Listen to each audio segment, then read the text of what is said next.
promise you my life. Hi there, how's it going? I'm Bonnie Violet. I'm a trans femme, genderqueer, spiritual drag artist, and digital chaplain.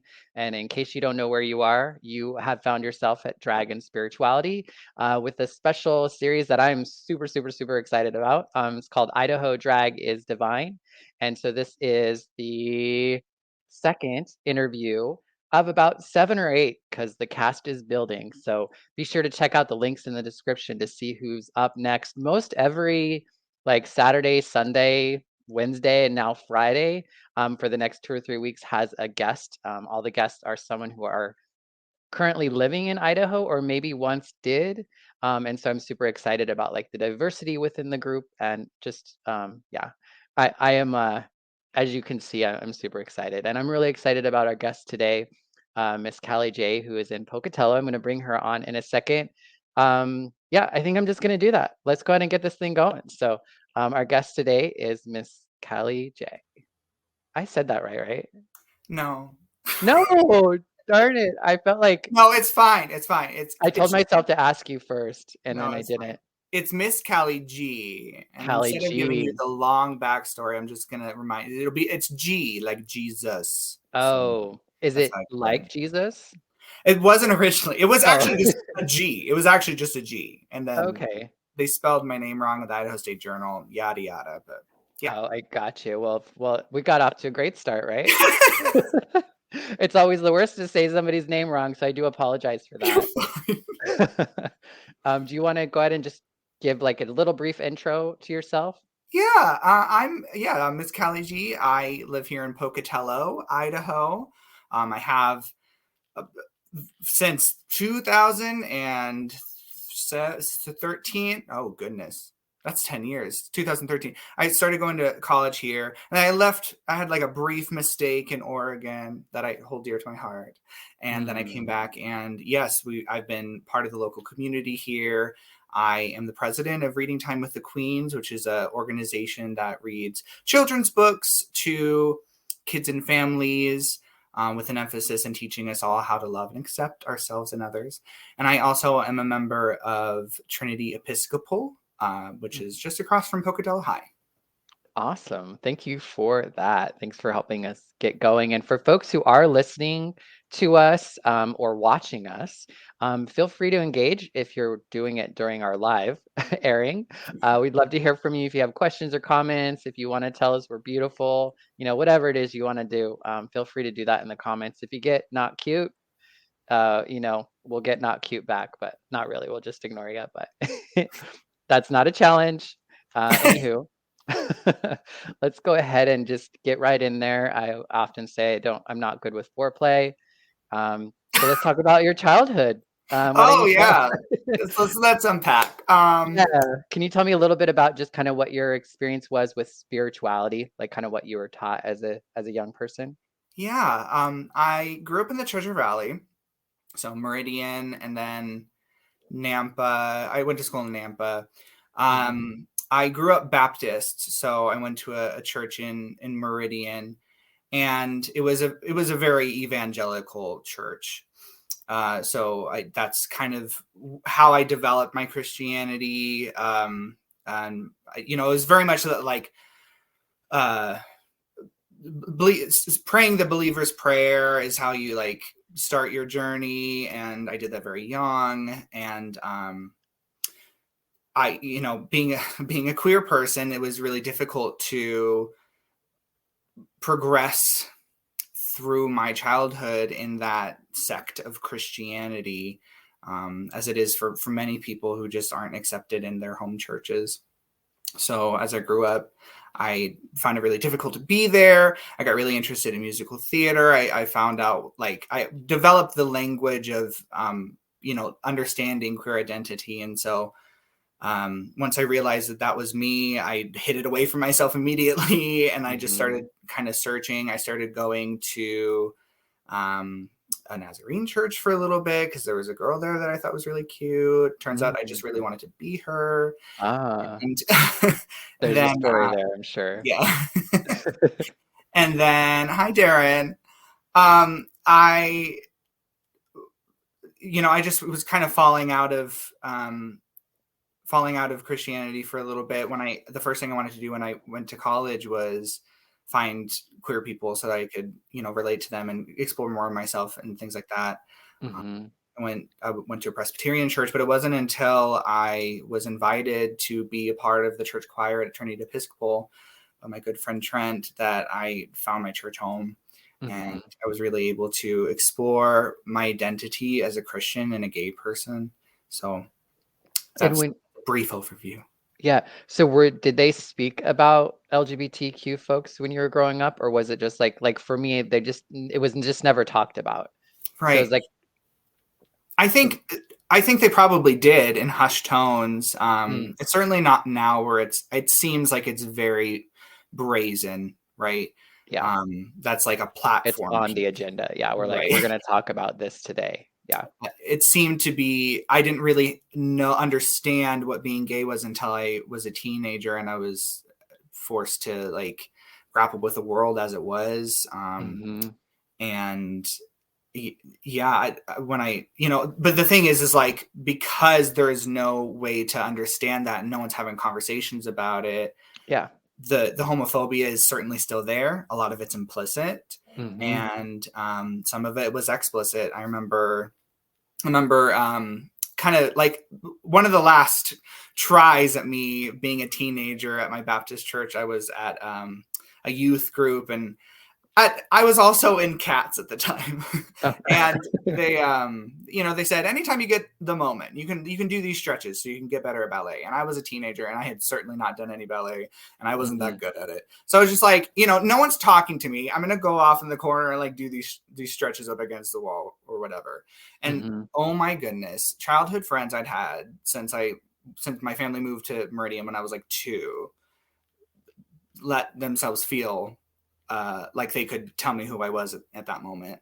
So that was a really hard time for me because, I had a church family, I thought, and I found that was, that disappeared really quickly the moment I started to show any kind of queerness. Yeah. And so church was something that you had enjoyed. Oh yeah. I loved going to Awana on Wednesdays. The only reason I stopped doing Awana is because they asked me to be in the church play. And what's Awana? I'm sorry. I can't remember what it's called. So it's basically just like the weekly kids like youth program. Group? Oh, okay. So they would have like a game time, and then there was a time where you learned and studied and recited scripture, and then they would have like a lesson. So it was and snacks, goldfish, things like that. Awesome. So it sounded like I guess, when were you first exposed to drag? That's a good question. Probably Mrs. Doubtfire, it's one of those like acceptable kinds of drag that is part of a lot of young people's existence because it's not really seen as like a problem when Robin Williams is doing it. Right. And other things like, like the church lady on SNL, because my parents would let us watch SNL.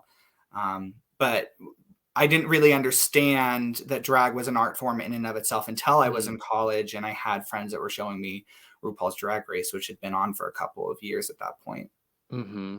And so did you have like a response when you first saw drag, as in like, that's something I want to do, or were you of like... Yes, absolutely. I really glommed onto that. I did do a drag role when I was in high school. I played someone had dropped out of the cast of Into the Woods, and it was a girl. And the way that like my junior year went, like I restarted high school my junior year, so they had already cast the plays at the high school for the whole year. So when there was a role for playing Jack's mother, I was like, I would love to play that role. And that was so much fun for me.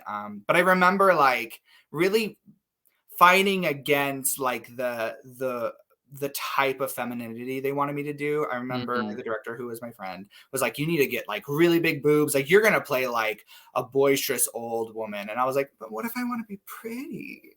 Right. So I had done drag up until before then, but I Mm-hmm. didn't understand how integral it was to the queer community until I saw RuPaul's Drag Race and the Charlie's Angels came to Idaho State University to do a show. So Mm-hmm. Yeah, the Charlie's Angels is a drag troupe, right?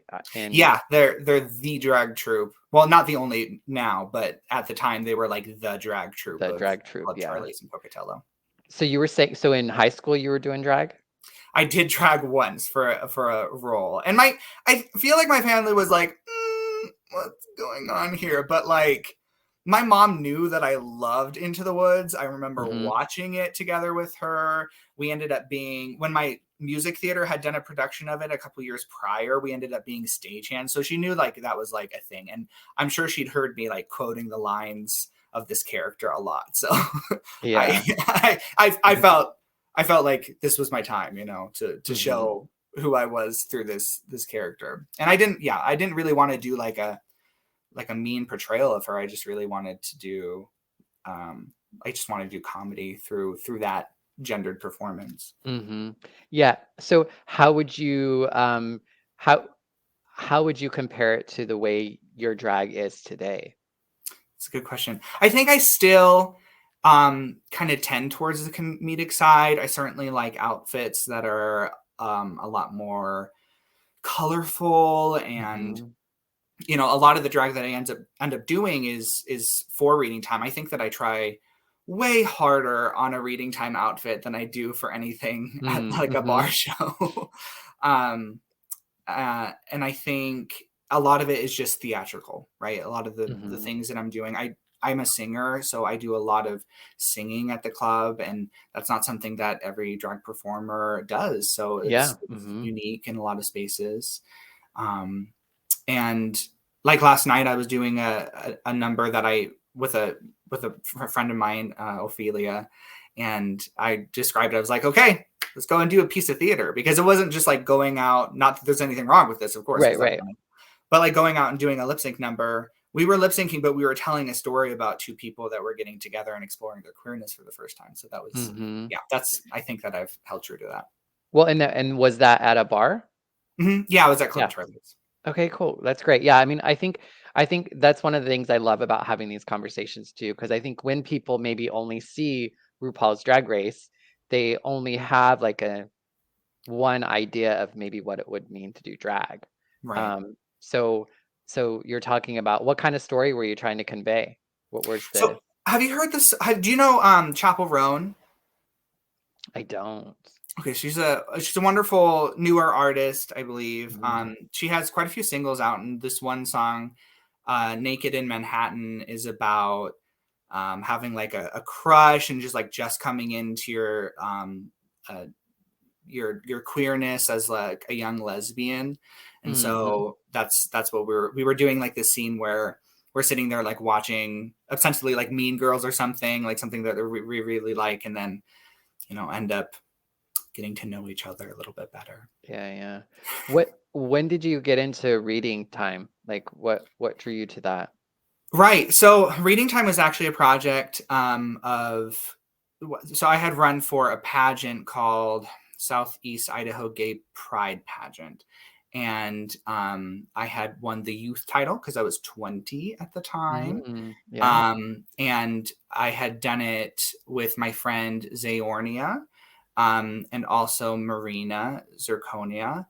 Um, they Great have names. all, yeah, they are good. Yeah, Zaornia Nagahide, Marina Zirconia, and me, Miss Cali Je. And we were getting towards the end of our reign, and I just was really like, we felt really strongly about the idea of a pageant title holder ensuring that they're doing something to give back to the community. And this, Mm-hmm. at the time that we had started, which was 2017, gosh, things are going by quickly. Right. 2017, the drag story hour was really coming into its own. So Mm-hmm. you know, as an English major, I saw that as something that we could do. Like, I can do family friendly drag, I can do reading to children, and I can pick up my ukulele and sing a couple songs. And we really have done that. Zay is deaf, and so we incorporated some deaf culture by teaching the kids some sign language, and it Mm-hmm. since then, I had moved away and then come back, and the first thing that people started asking me was like, "Are you going to start doing reading time again?" And so we started a nonprofit, and it just kept going. But we've done it really consistently since 2019. So Yeah, I was real impressed. I watched a recent one that you did, which was a little bit different than I think yep, your normal experience, but I was really impressed with just yeah, like you played music and you sang and you had ASL and you taught people, too. And I just thought it was really I thought it was really great. I enjoyed thank you. it. Right. And I think we had just created it because it was the type of thing that we probably needed when we would have liked to have Yeah. when we were Hmm. young, right? I didn't have, like I've mentioned before, the vocabulary to explain my queerness, and I didn't understand what was going on with me at the time. But I think that if I had been able to go to a program where I was able to just see a queer person living a happy, healthy life, Yeah. I would have felt way more comfortable, trying to figure out who I was. And that might not even, obviously I'm a queer person, but that's probably not, doesn't need to be the story for every single kid or every family Right. member that comes. It just might be the permission to be yourself, to Right. figure out Well, what it is. Well, and I think people often want to sexualize our community. It's like we're Mhm. only known by our sexuality. And it's like to actually see people who are queer in non-sexual environments like church, like the library, like wherever. I think all that does is kind of allow people to see that you can exist. Yes, people have sexuality, but also there's more to a person and there's more to a person than their sexuality. Right. I think that that's important to know, because everybody has asexuality, even if it's the absence of one.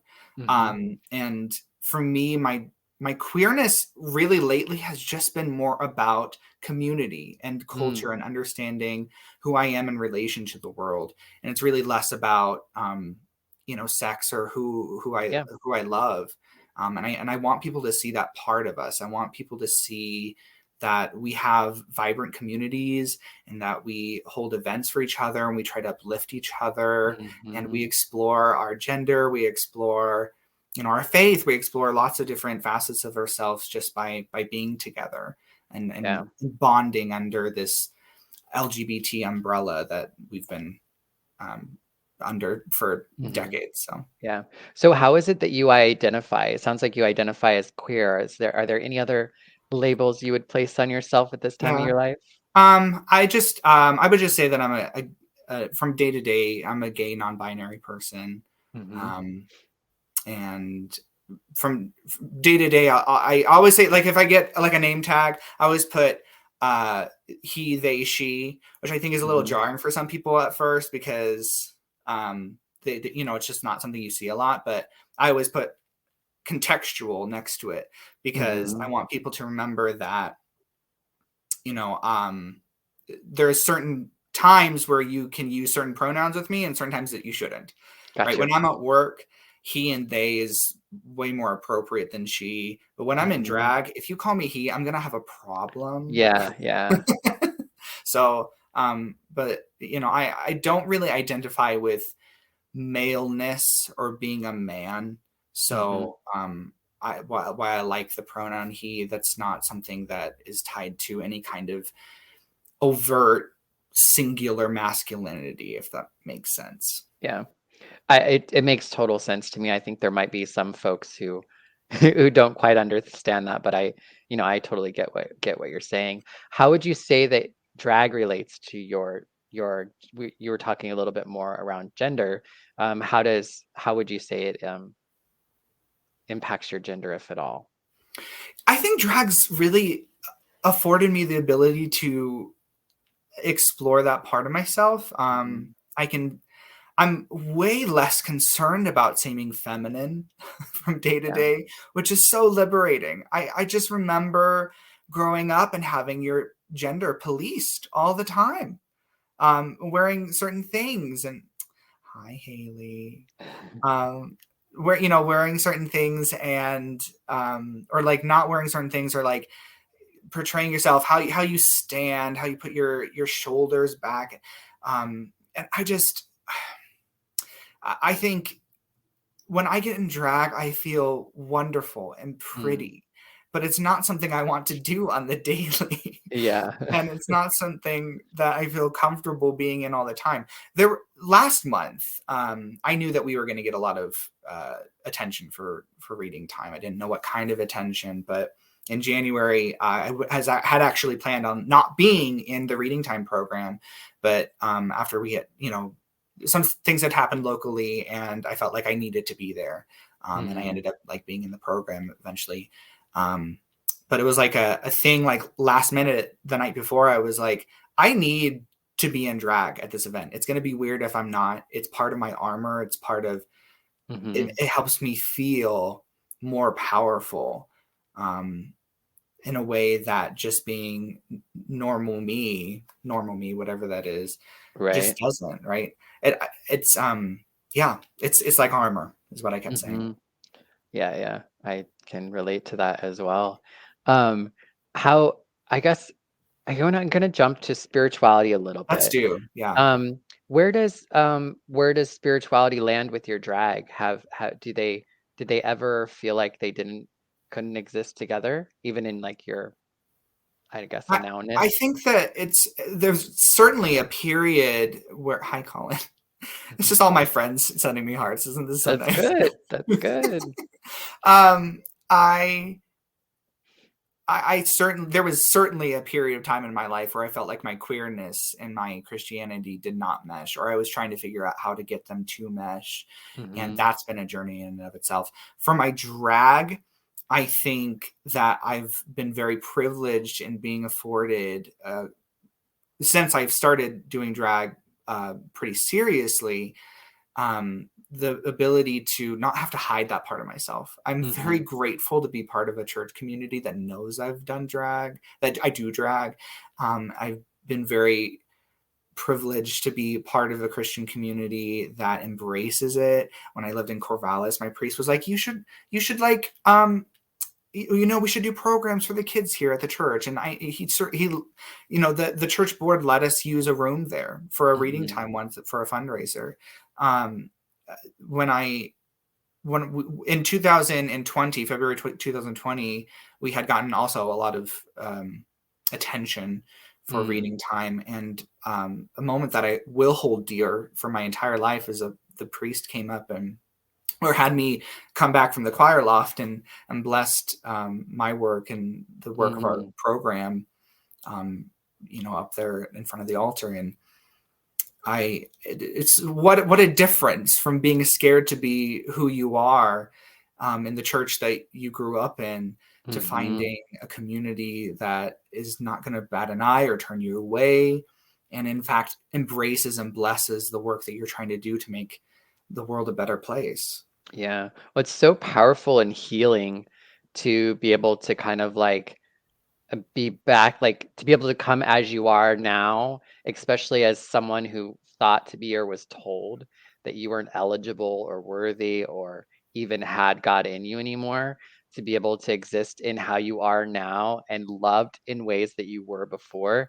It's one of the most healing things I've ever experienced. I cried hard tears of joy. I can imagine. So I know we've kind of alluded a little bit to things, and I know oftentimes I don't want to like derail too much, but I know Protect Drag in Idaho is something you're very passionate about, and you're one of the main leaders from my perspective on the campaign. And I'd love to give you an opportunity to talk a little bit about why that's important to you. Yeah. Well, I think I've seen like firsthand this weekend or this last weekend what that really looks like in action. Just to give a little bit of background to anybody who doesn't know, in October, a fairly new lobbying group in Idaho called the Idaho Family Policy Center, which is a conservative Christian lobbying group with a anti-LGBT bent. They announced that they would be working to introduce legislation that bans drag in public in Idaho. What that actually will look like, we don't know. There's been a lot of these types of bills across the country at this point. They also said that they would be introducing it in the first days of the legislative session, and that has not happened. It is most of the way through February, so I don't know if they know exactly what they are talking about, but I think that's par for the course. I've just been, it's something that weighs close to my heart, right? Because the type of thing that they are trying to go after is reading time and pride, things that I have and do feel are very important for our community, right? Of course, I'm biased as the president of Reading Time, but for Pride, I remember the first Pride I went to was in Idaho Falls in September, I believe. As a college student, and it was just so healing to be out in public in a public park. I know that it doesn't seem like much now for many like seasoned queer people, if you'll allow the term, but like for a young college student, freshman, that was really important to me. And I think that they know that. I think that people who don't want drag in public know how powerful this art form is for queer people. It's how we fundraise. It's how we come together as a community. It's how we, relate to each other, explore ourselves, learn to accept ourselves, and have fun. and that's the type of thing that they want to take away. And they mask it as some kind of like protect the children type of agenda. And I just don't buy it. I've seen how they actually act towards children this last weekend. And I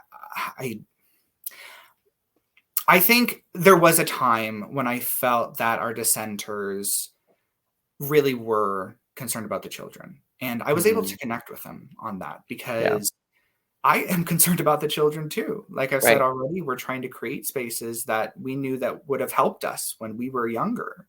But more and more, I just feel like it's part of a larger historical pattern of using the children as an excuse, children, our children, as if, like every child is their child, to hate on queer people, to hate on Black people, to restrict women.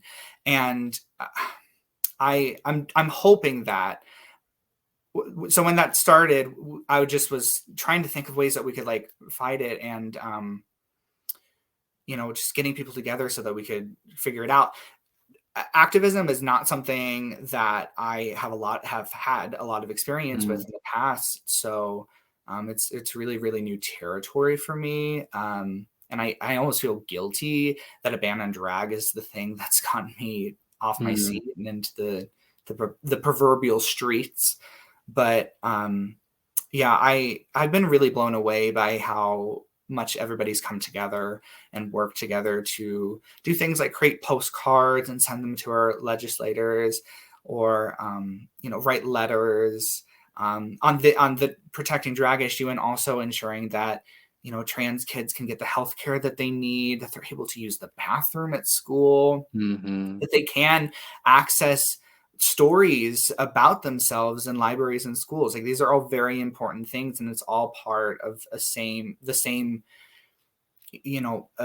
agenda to really take away their ability to see themselves and to discover who they are as they grow up through those really pivotal times. I've totally lost the plot. I've just been talking. No, you're totally okay. Question was, no, I was just asking why protect drag in Idaho, and you're just I think it's fun. I think drag's fun.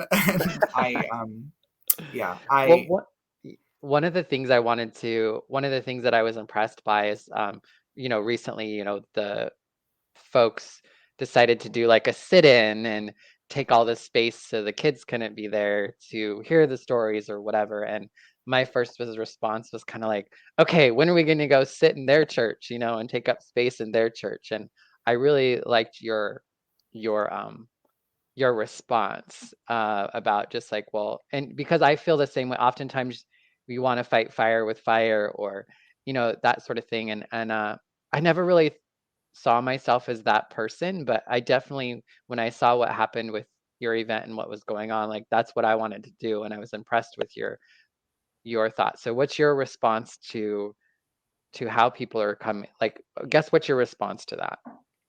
Yeah, what did I say to you? I said, Yeah, I said, you. first, I don't want to put my community in harm's way like that, Yep. right? Which I think is really important. But also, I think that Jesus warns against this eye for an eye kind of reaction. That's like a gut reaction. Mhm. You hear the phrase "turn the other cheek" a lot. I don't think that gets portrayed in the correct way. Mm. I felt like it's very much like if someone strikes me on one cheek, it's almost like oh, do you want to try that again? Right. Here you go. Did that make you feel good? Mhm. Do you think it's going to keep making you feel good? You don't actually want them to let you strike you on the other cheek, right? Yeah. But calling them out for what they've done is certainly appropriate.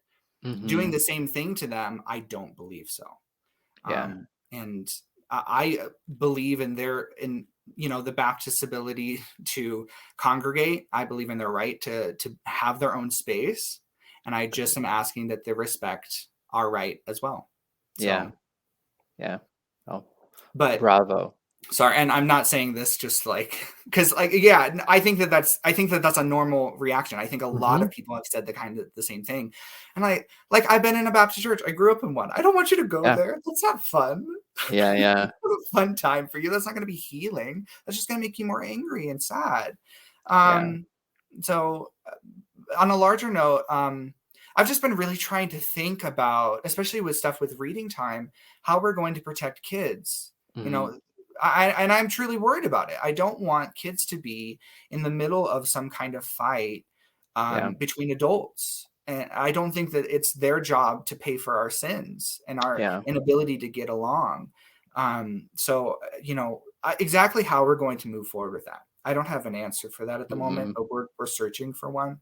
And I think right now, really the important thing is to, ask our leaders to uplift the queer community and, remember that all of us have the right to exist in public, even queer people. Mm. Hi, Chris. Yeah. Amen. Right. Yes. And for folks who are listening, I want to invite you again. We have about 10 minutes or so left of the conversation. So if you have a question you've always wanted to ask Miss Cali or or whatever, feel free to do it now. Yes, I've been very nervous about what I was going to say today. So I'd love to know what you want to know. Right, right.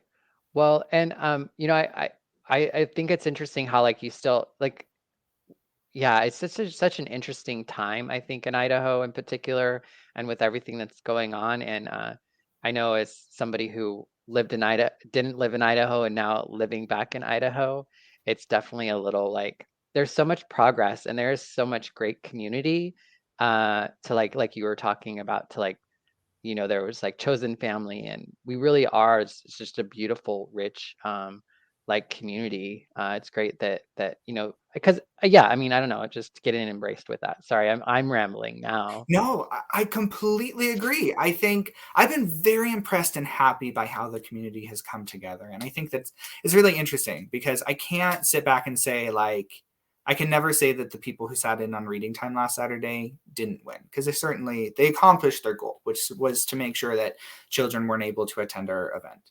Right. However, if they think that they've discouraged us, they're sorely wrong. Queer Yeah. people are much more resilient than that. And I've really seen, and our allies are much more resilient than that too. And I'm very, very impressed with my community in the aftermath. Indeed. And we do have a question from the peanut gallery. Is that a negative term? That wasn't meant to be negative term, but we do have a question from the audience. Kelly says, what has been one of your favorite or most joyful moments from reading time? Oh dear, that's such a hard question. Actually, I take it back. I don't want to know what anyone wants to think. What has been a joyful moment? In lieu of thinking of a specific time, I think I'll just say I'm continually blessed and honored again to have a community, but especially a board of directors that believes in our mission so much that they continue to listen to my ramblings every month during a board meeting and continue putting on amazing programming and getting better every single time. I'm so happy to have, friends and allies that are dedicated to that work. It's joyful for me when, especially like even people outside of our organization, they understand the importance of the work, and they give us funds to do amazing crafts at Pride and things like that, and make sure that we're comfortable and that we're always supported. That brings me life. That's very happy. That's a happy time for me, because I'm able to remember that the work that we're doing is important. It's important to a lot of people. It's much bigger than me. It's much bigger than our board. It's a community effort. Yeah. And what would you say what's your like dreams for Cali Je? Like, where would you like to see? Is there a stage you want to see yourself on? Is there a thing you see yourself wanting to do at some point in time? What are your hopes? I don't know. I'm trying to make it through the next day, Bonnie. Every That's day is real. That's real. Yeah, isn't it? Yeah. I'm trying to survive right now. I think when I was young, I really wanted to be an actor. I think I'm not given up on that dream, but I have shifted it. And I would love to just put on programs and shows and do cabarets and concerts that are, speaking from like my artistic view. I've always wanted to do, like, for instance, a concert of just Mr. Rogers music. I find a lot of joy in Mr. Rogers. I bring a lot of Mr. Rogers to reading time. But also, he was a Presbyterian minister, yes. And, I read quotes from him all the time, and I think that's the energy that we need kind of in the world right now is love your neighbor type that Mr. Rogers brings. So yes. So okay. So a specific thing, an action item. I want to do a Mr. Rogers concert. Yeah, I think it'd be fun. That'd be awesome. That sounds really great. We do have a question comment. Rowan, who I want to say thank you for helping moderate for us this evening, ask, as so many people continue to use Christianity, the Bible, etc., to hurt and harm people, I'd love to know who your role models are as a queer person of faith, other than Jesus, obviously. The big JC is really up there for me. I think that's true. I can only aspire to live by Jesus's teachings, and I think that we all should.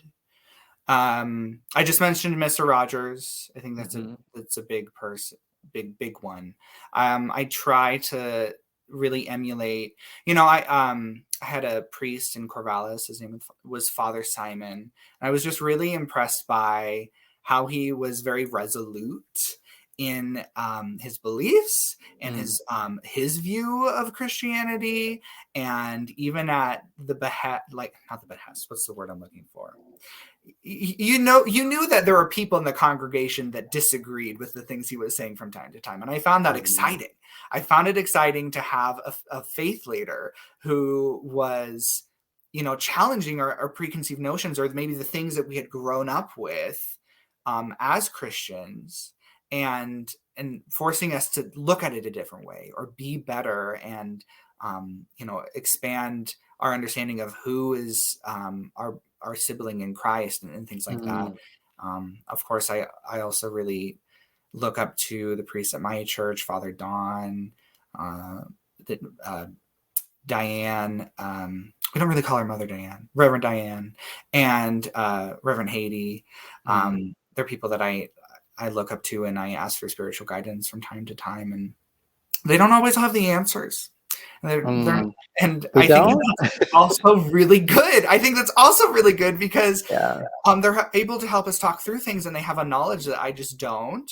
But that's refreshing, being somebody who grew up in a church where, what the pastor said is correct. Right. And there's no questioning that. And whatever our faith leader is understanding of what the Bible, what Jesus is saying to us is correct. And there's no questioning that. And where are you supposed to find yourself in that if I'm not allowed to study or talk with people and be wrong from time to time or not know the answer? And I think it's way more healthy. And I'm so honored to have people like that in charge of my church and leading all of our spirituality. Yeah. There's a question, but I wanted to go to this one first. What does your spiritual practice look like now? Like what things do you do in your practice? Yeah. I want to answer what I used to do, but I'm just not going to. I think a lot, I find myself, so I'm still part of the church choir ever since was asked. And I'll take some breaks from here and there, but I really enjoy just going to choir practice. I know it probably is annoying to some of the choir members, but we take that time a lot to just chat and talk and catch each other up. And I find that very spiritual, and it really helps build a community. Going to church on Sunday and being part of the choir, but also, doing ministries within the church, just trying to contribute and make sure that people know that we're here.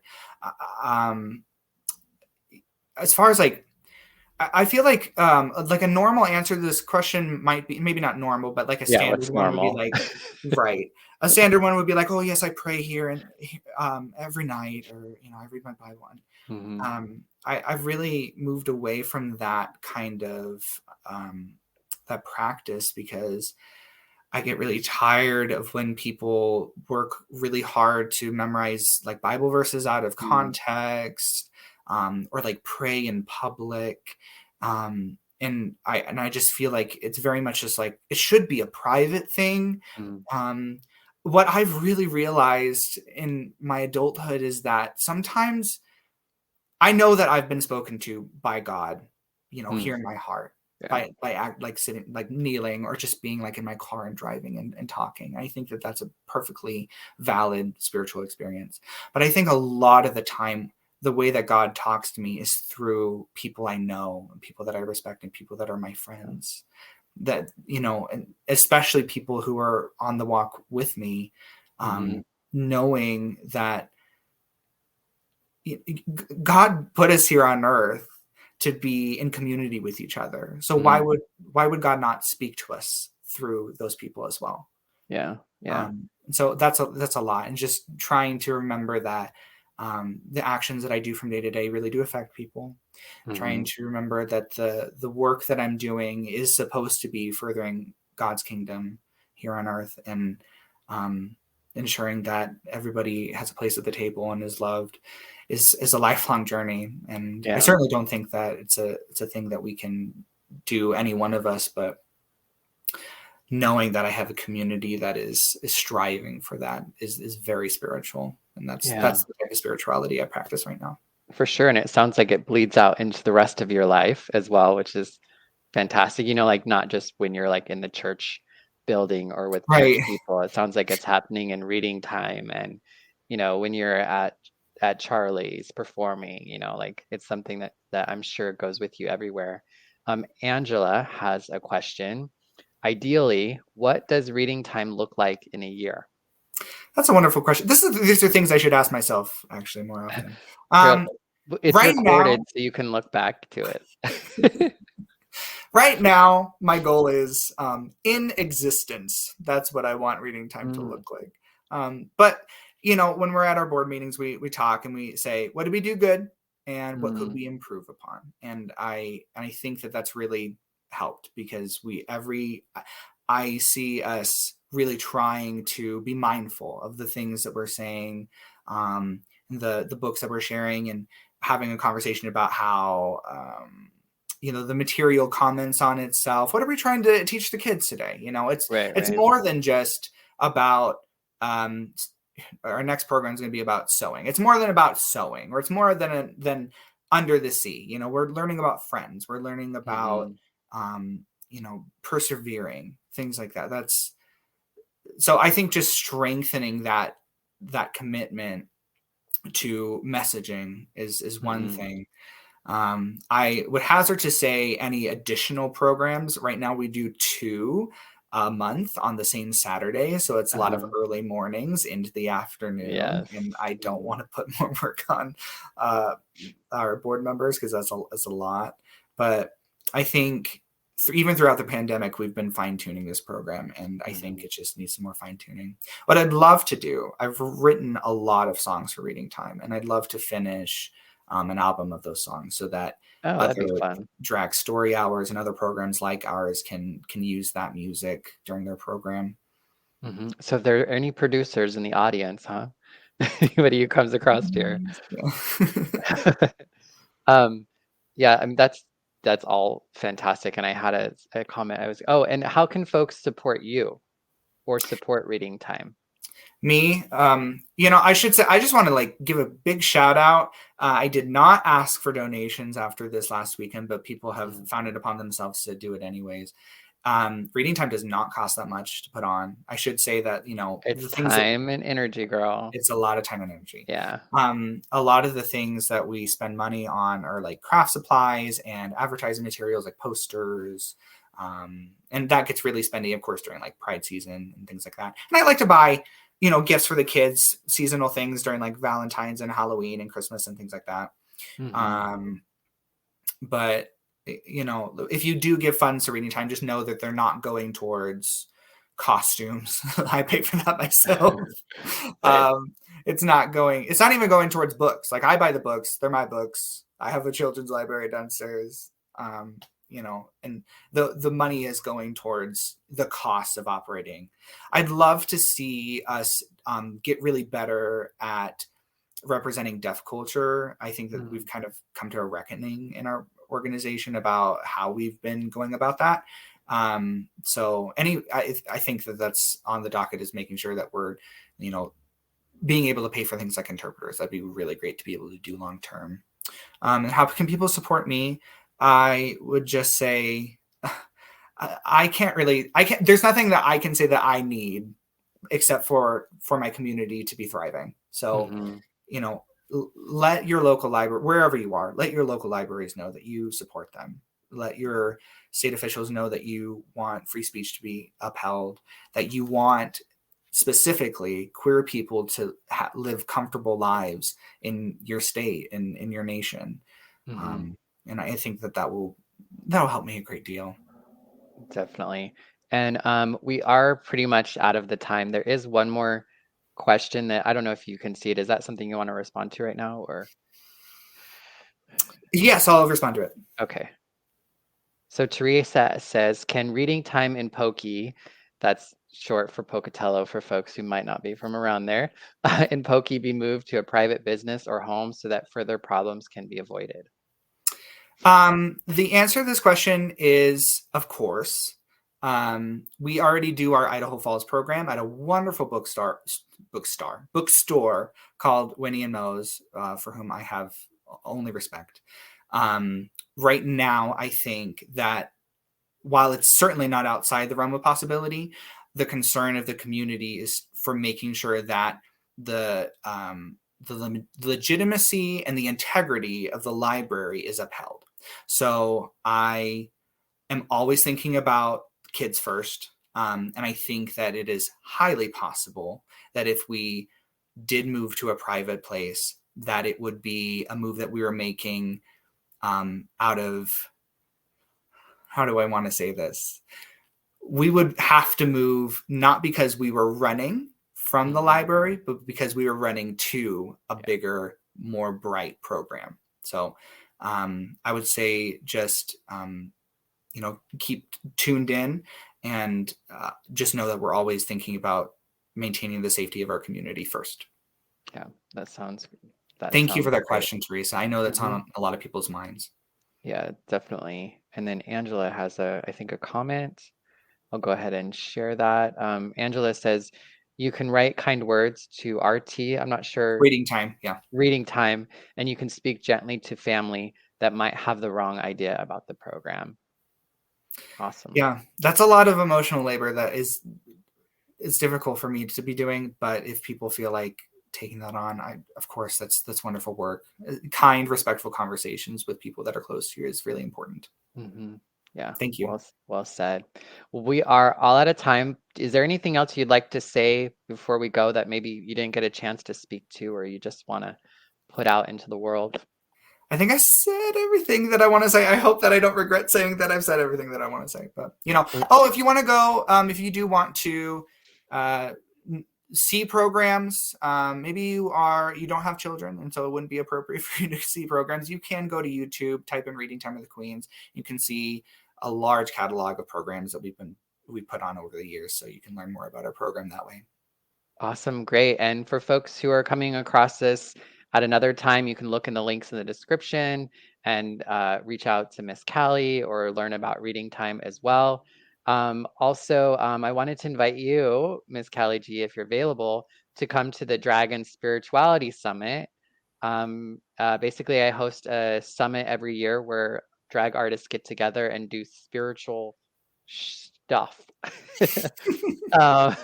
And so it's for drag artists as well as like other spiritual leaders, for us to share our spiritual experiences, to learn from others, and maybe even to have spiritual providers learn from us on how they can best serve us in their, I don't know, their spaces, whatever those look like, So awesome. Well, thanks everyone for joining us.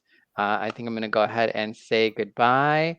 Take care, and if folks want to join me tomorrow, I'm going to be meeting with Miss Jasmine J from Coeur d'Alene. Again, the link is below. Thanks so much. Take care, Miss Cali Je. Thank you so much, Bonnie. Mm-hmm.